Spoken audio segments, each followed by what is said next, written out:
wa Tanzania, ni kijana wenu hapa Kenneth Temba. Tunaendeleza Story with Kenny. Na tupo katika volume 2 ya Story with Kenny. Leo nitahadisia ambaye alikuwa ni bosi mkubwa au ni tajiri mkubwa wa miaka hiyo, ambaye alikuwa amedominate katika industry ya vitambaa, au tunaweza kusema ni monopolist.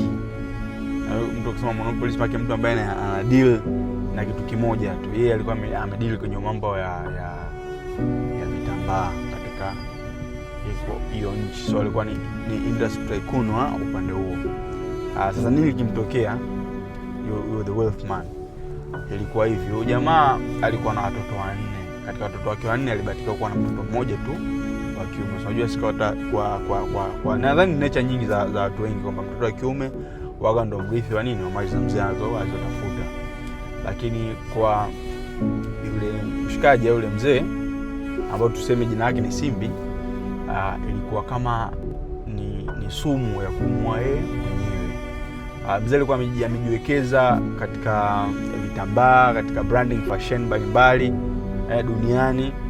Maana alikuwa anajulikana, ukienda hiyo nchi tu lazima kama unataka vitambaa quality, unataka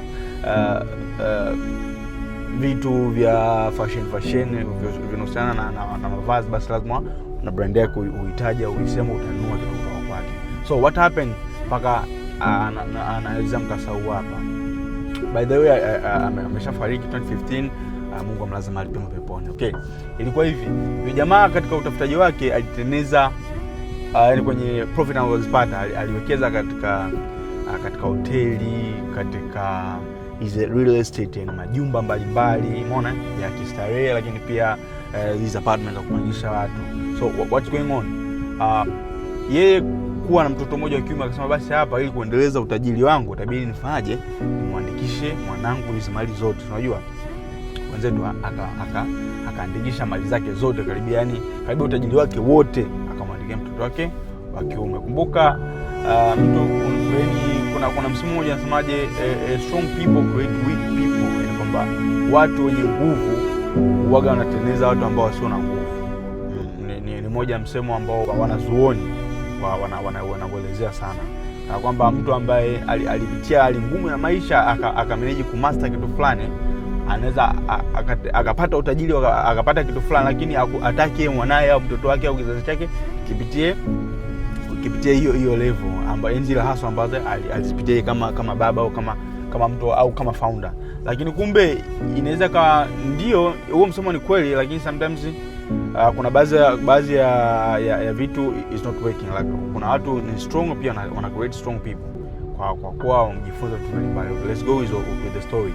Nini kilimtokea yule mzee baada ya kumwandikisha mali zake, utajiri wake? Yani alimpa mandate kana kwamba yeye anaweza kufanya chochote juu ya zile mali alizofanyaje alizompa. Kwamba yeye matumaini kwamba mwanangu ataendeleza utajiri kama nilipoishia hapa, ataulisisha na vizazi vyake vyote. Kitu hicho mkuta bwana. Yule dogo au yule mwanae akaanza sio mtu ajua, yani kama mtu ametafuta hela zake ajuaje uchungu wa nini, uchungu yani wa ile kitu ambacho mtu amekitafuta. Dogo akaanza kuspend hela.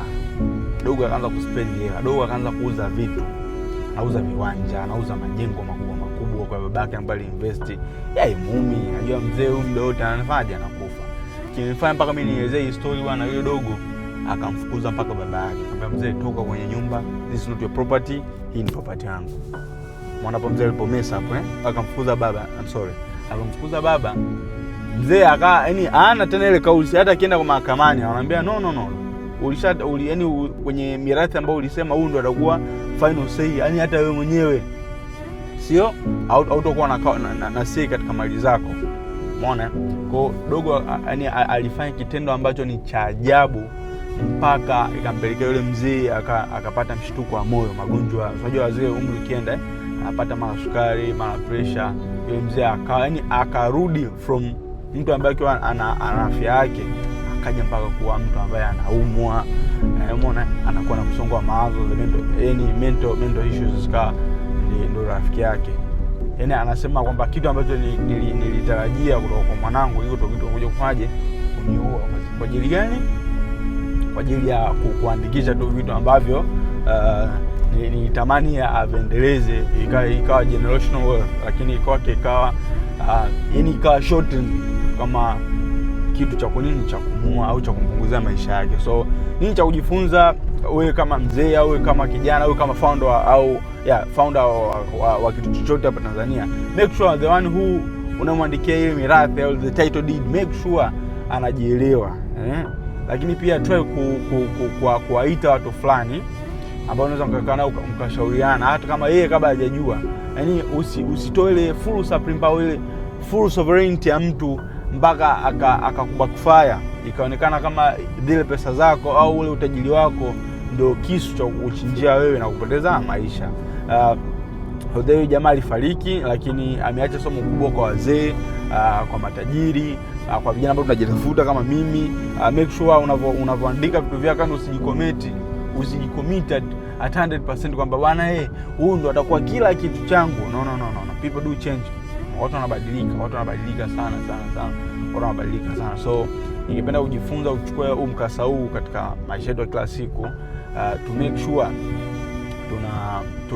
tuna ile limit ya kumwamini mtu, kwamba huyu mwanangu ndio mwanao kinaweza kubackfire kama mwenzetu imebackfire kusababisha mpaka akafariki. All the way Tanzania Kichoni kuna series nyingine nyingi zinakuja. Asante. Cheers.